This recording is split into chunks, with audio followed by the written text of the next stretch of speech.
Hello दोस्तों, कैसे हैं आप सब। Welcome to our channel Travelopedia. दोस्तों, आज हम आपको सैर करवाने वाले हैं एक छोटे से द्वीपीय देश की, जहां दुनिया का सबसे छोटा पक्षी पाया जाता है। इस देश में मिलता है दुनिया का सबसे छोटा मेढक, और इस देश में कोका कोला पर पूरी तरह से प्रतिबंध लगा हुआ है, बैन है भाई। 2008 तक यहाँ के लोग अपना पर्सनल फोन और कंप्यूटर भी नहीं खरीद सकते थे।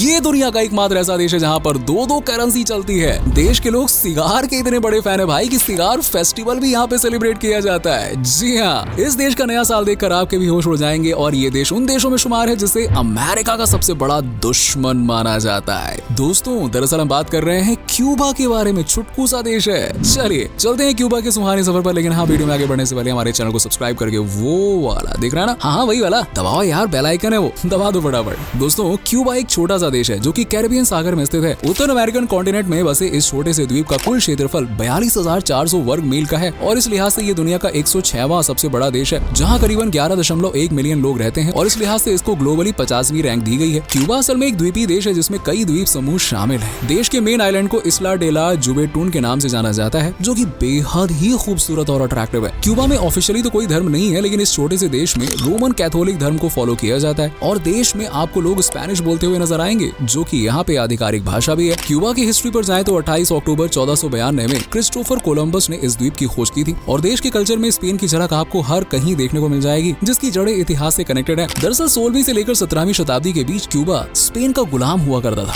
अब स्पेन से ये देश आजाद तो हो गया, लेकिन स्पेन का कल्चर, परंपराएं, रहन सहन और भाषा यहाँ के लोगों के मन में घर कर गई है, जो आज भी यहाँ के हर फंक्शन, फेस्टिवल वगैरह में साफ नजर आती है। 1762 में अंग्रेजों ने स्पेन से दो हाथ किए और क्यूबा पर अपना अधिकार कर लिया। लेकिन शायद इतिहास में पहली बार हुआ था कि महज 1 साल के अंदर ही अंग्रेजों ने खुद क्यूबा स्पेन को वापस लौटा दिया। भाई रख लो, ये नहीं चाहिए हमको। जी हाँ, वैसे ये सिर्फ एक सौदा था, क्योंकि क्यूबा के बदले अंग्रेजों ने फ्लोरिडा ले लिया था। क्यूबा के लोगों को सबसे अलग माना जाता है। जब आप यहाँ पे किसी से बात करेंगे ना, तो आपको फील होगा जैसे आप किसी पढ़े लिखे हाई क्लास पर्सन से बात कर रहे हैं। ऐसा इसलिए क्योंकि क्यूबा के लोगों का बात करने का ढंग ही बड़ा निराला होता है। यहाँ एजुकेशन से कोई परहेज नहीं करता है, बल्कि इस छोटे से देश में हर 100 में से 99 लोग पढ़े लिखे होते हैं यार। तभी तो यहाँ का लिटरेसी रेट 99.67% का है। एक तरफ दुनिया, खास करके अपने भारत में पेड़ों को धड़ाधड़ काटा जा रहा है, वहीं दूसरी तरफ क्यूबा है। यहाँ देखो, यहाँ 50 साल पहले तक पेड़ों का नामो निशान बेहद ही कम था, लेकिन आज देखो यहाँ पे हरे भरे जंगल, हरियाली, अनगिनत पेड़ पौधे और खुशहाल वातावरण है, क्योंकि क्यूबा वासी प्रकृति को पनपने देने में विश्वास रखते हैं। क्यूबा में जिस तरह एजुकेशन कंपलसरी है, वैसे ही मिलिट्री में सेवा देना भी कंपलसरी है। और इस देश में 17 से 28 साल के बीच सभी नागरिकों को एक बार मिलिट्री ज्वाइन करके देश की सेवा करनी होती है। ये कंपलसरी है, और इस देश के लोग भी इस रूल को बड़ी ही शान के साथ फॉलो करते हैं। लेकिन आपको बता दें कि ये नियम सिर्फ 2 साल तक कंपलसरी होता है। बाद में नागरिक की मर्जी है कि वो सेना में रहना चाहता है या नहीं, और ये चीजें मेल फीमेल दोनों पर लागू होती हैं। दोस्तों, क्यूबा में कोका कोला का मजा नहीं लिया जा सकता है, क्योंकि ये एक अमेरिकन ब्रांड है, और क्यूबा और अमेरिका का 36 का आंकड़ा है, दोनों की नहीं बनती है। इसीलिए क्यूबा ने कोका कोला पर बैन लगा रखा है। असल में क्यूबा उन देशों में शुमार है जिसे अमेरिका अपना सबसे बड़ा दुश्मन मानता है। इस दुश्मनी के पीछे कई सारी वजहें हैं, जिनमें से पहली है प्रथम और द्वितीय विश्व युद्ध। इन युद्धों में जब दुनिया 2 ताकतवर हिस्सों में बटी, तो क्यूबा ने अमेरिका के बजाय रूस को सपोर्ट किया था। फिर क्या था, क्यूबा अमेरिका की नजरों में चढ़ गया, हो गया काम क्यूबा का। एक समय पर इन दोनों की दुश्मनी इतनी ज्यादा थी कि दुनिया को डर था कि कहीं तीसरा विश्व युद्ध न छिड़ जाए। ये वो समय था जब इन दोनों की दुश्मनी के चलते दुनिया पर परमाणु युद्ध का खतरा मंडरा रहा था। दोनों देशों की दुश्मनी की दूसरी वजह थी फिदेल कास्ट्रो। फिदेल क्यूबा में कम्युनिस्ट क्रांति के जनक कहलाते हैं, जिन्होंने 1959 में यहाँ कुछ क्रांतिकारी परिवर्तन किए और अमेरिका के सपोर्टर फुल्गेंसियो बतिस्ता को देश से बाहर कर दिया। फिदेल के मुताबिक उन पर 100 नहीं बल्कि 600 से भी ज्यादा बार जानलेवा हमला हुआ, जिनमें से ज्यादातर के पीछे अमेरिकन खुफिया एजेंसी सेंट्रल इंटेलिजेंस एजेंसी का हाथ था। यही कारण है कि आज भी ये देश छोटी छोटी बातों पर एक दूसरे को आड़े हाथों लेते हैं। मतलब तू मैं तो चलती ही रहती है, नॉर्मल है यहाँ पे। दोस्तों, क्यूबा में हर साल अलग अलग जश्न, त्योहार और फेस्टिवल सेलिब्रेट किए जाते हैं, जिनमें से एक है सिगार फेस्टिवल। जी हाँ दोस्तों, सिगार। ये फेस्टिवल पूरे 5 दिनों तक चलता है, जिसे बड़ी ही धूमधाम से सेलिब्रेट किया जाता है। देखो, सिगार फेस्ट में सिर्फ क्यूबा के लोग ही नहीं, बल्कि दुनिया भर के 2000 के लगभग लोग और सिगार कंपनीज पार्टिसिपेट करती हैं। इस दौरान लोगों को न सिर्फ तंबाकू के बगीचे की सैर करवाई जाती है, बल्कि सिगार फैक्ट्रीज में भी घुमाया जाता है। अब सिगार फेस्ट का आयोजन होता है, तो जाहिर सी बात है कि सिगार भी यहाँ पे बड़ी मात्रा में पी जाती होगी। मतलब धुआं ही धुआं। और दुनिया में क्यूबा ही एक ऐसा देश है जहाँ लोग सबसे ज्यादा सिगार और सिगरेट पीते हैं। देश की इकोनॉमी में सिगार का बहुत ही बड़ा रोल है। यानी कि एक तरफ जहाँ दुनिया में धुएं को खत्म कर नशा मुक्ति अभियान चलाया जा रहा है, वहीं तो यहाँ भैया क्यूबा में नशे को शान से पिया जाता है और फेस्टिवल मनाया जाता है। वाह यार। यही नहीं, क्यूबा में हर नए साल का जश्न भी बेहद ही अलग ढंग से मनाया जाता है। वैसे कुछ लोग आधी रात को अपना घर साफ करते हैं, तो वहीं कुछ लोग अपनी खिड़कियों से पानी नीचे फेंकते हैं, जबकि कुछ लोग तो आधी रात को अपना बैग लेकर पूरे घर के चक्कर लगाते हैं, मानो कहीं जा रहे हो। दरअसल इनका ऐसा मानना है कि अगर ये न्यू ईयर की रात को बैग लेकर पूरे घर में घूमते हैं तो इन्हें साल भर अलग अलग जगह घूमने का मौका मिलता है। अब क्यूबा में न्यू ईयर से पहले वाली इवनिंग पर एक अलग ही परंपरा फॉलो की जाती है जिसमें गुड़िया यानी कि डॉल को जलाया जाता है। ऐसा कहा जाता है कि ये बुरे समय को भुलाकर एक नए सिरे से नए साल की शुरुआत का संकेत है। काफी अजीब है, लेकिन ऐसे अजीबोगरीब परंपराओं के मामले में क्यूबा का कोई जवाब ही नहीं है। इस देश में एजुकेटेड लोगों की कमी नहीं है, लेकिन यहाँ आज भी बेहद ही कम जनसंख्या इंटरनेट की पहुंच में है। जबकि कम्युनिस्ट सरकार होने की वजह से साल 2008 तक तो इस देश में लोग अपना पर्सनल मोबाइल फोन भी नहीं खरीद सकते थे, पर फिलहाल ऐसा नहीं है और धीरे धीरे ये देश इंटरनेट और मोबाइल के करीब जा रहा है। इस देश में साल 1959 तक दूसरे देशों से कारें खरीदना या इंपोर्ट करना भी पूरी तरह से प्रतिबंधित था, लेकिन इस प्रतिबंध को साल 2011 में हटा दिया गया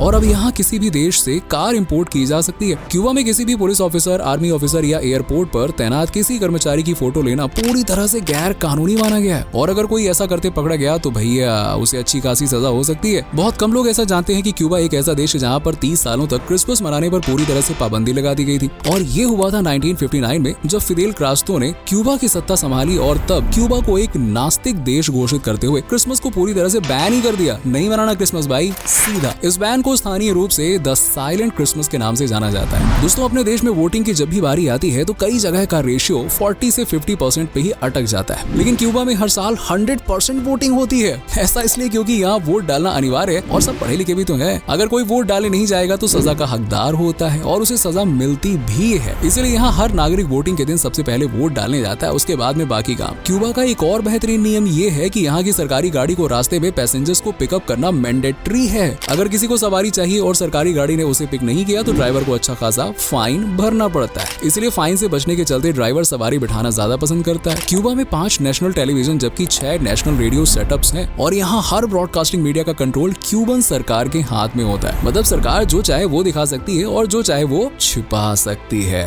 उम्मीद है आप समझ रहे होंगे हम क्या कहना चाह रहे हैं। बाय द वे, क्यूबा के एक्सपोर्ट पर नजर घुमाएं तो दोस्तों यहाँ से मछली, मेडिकल इक्विपमेंट, कॉफी और खट्टे फलों को सबसे ज्यादा एक्सपोर्ट किया जाता है। इसके अलावा तेल, केमिकल और मशीनरी इस देश में बड़ी संख्या में इंपोर्ट किया जाता है, यानी कि बुलाया जाता है और देश की टोटल जीडीपी 105 बिलियन डॉलर की है, जो इसे दुनिया की 104वीं सबसे बड़ी अर्थव्यवस्था बनाती है। जबकि देश की पर कैपिटा जीडीपी की बात करें तो वो है $7,165। गन्ना यानी कि शुगर केन बेशक अपने भारत में सबसे ज्यादा उगाया जाता है, लेकिन इसे फसलों की रानी का दर्जा क्यूबा देश में मिला हुआ है क्योंकि 18वीं शताब्दी तक क्यूबा की अर्थव्यवस्था लगभग पूरी तरह से गन्ने की खेती पर ही डिपेंडेंट थी। इसलिए गन्ने को यहाँ पे अलग ही मान्यता प्राप्त है भैया। दुनिया के ज्यादातर देशों के पास मरीजों की तुलना में डॉक्टरों की संख्या बहुत कम होती है, लेकिन क्यूबा में मरीजों के हिसाब से डॉक्टरों की संख्या काफी ज्यादा है। इसलिए इस देश से हर साल दूसरे देशों में डॉक्टर्स भेजे जाते हैं कि जाओ भैया वहाँ कुछ काम करो, यहाँ बैठे हो। दोस्तों, दुनिया के सबसे छोटे पक्षी बी हमिंग बर्ड को माना जाता है, जो महज 1 से 2 इंच तक ही बढ़ पाता है। ये छोटा सा पक्षी बड़ा ही सुंदर और सुरीला होता है। ये पक्षी आपको सिर्फ और सिर्फ क्यूबा देश में ही देखने को मिलेगा। नीला,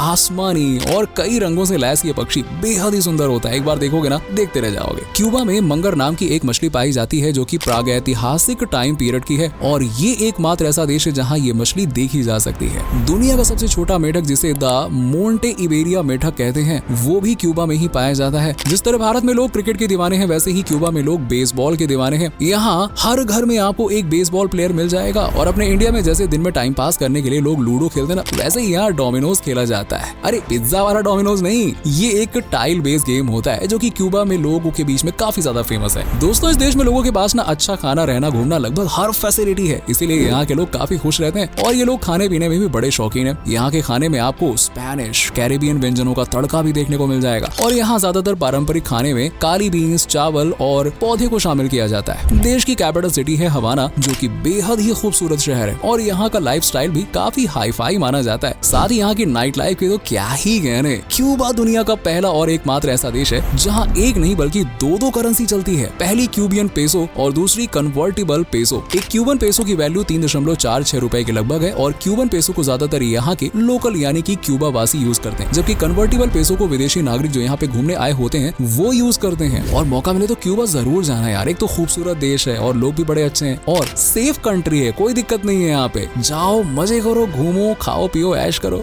उम्मीद है कि आपको वीडियो पसंद आया होगा। आपको क्यूबा कैसे लगा? अगर अभी तक आप क्यूबा गए नहीं है तो जाओ, और गए हैं तो अपना एक्सपीरियंस हमारे साथ में जरूर शेयर कीजिएगा। वीडियो पसंद आई हो तो लाइक कीजिएगा, शेयर कीजिएगा और चैनल को सब्सक्राइब करके बेल आइकन जरूर दबा दीजिएगा। चलिए मिलते हैं आपसे अगले वीडियो में, तब तक के लिए अपना खास से भी ज्यादा ख्याल रखिए और बहुत खुश रहिए।